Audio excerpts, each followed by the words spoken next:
ফেনী জেলা কেন্দ্রীয় জামে মসজিদের নামাজের সময়সূচির এলইডি স্ক্রিনে ভেসে উঠল আওয়ামী লীগ আবার ফিরবে, জয় বাংলা। এ লেখাকে কেন্দ্র করে মুসল্লি ও সাধারণ মানুষজন বিক্ষুব্ধ হয়ে ওঠে। সোমবার দুপুর 2:30টার দিকে এ ঘটনা ঘটে। খবর পেয়ে পুলিশ ঘটনাস্থলে গিয়ে পরিস্থিতি শান্ত করে।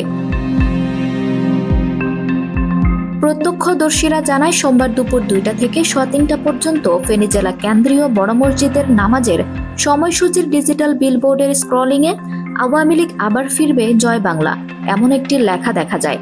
লেখাটি দেখার পরেই স্থানীয় রাজনৈতিক নেতাকর্মী ও ছাত্র জনতা বড় মসজিদের সামনে অবস্থান নেয়। এ সময় ঘটনার সঙ্গে জড়িত থাকার সন্দেহে জমির হোসেন নামের মসজিদের একজনকে আটক করে পুলিশের সোপর্দ করেছে ছাত্র জনতা।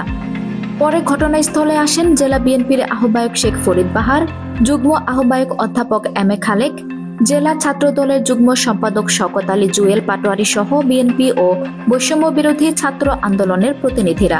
তারা সেখানে বিভিন্ন স্লোগান দিয়ে বিক্ষোভ করেন। বৈষম্য বিরোধী ছাত্র আন্দোলনের ফেনীর প্রতিনিধি সহ সাধারণ মানুষ বলছেন, বড় মসজিদের কমিটিতে আওয়ামী লীগের লোকজন রয়েছে, তারাই এমন ন্যাক্কারজনক ঘটনা ঘটিয়েছে।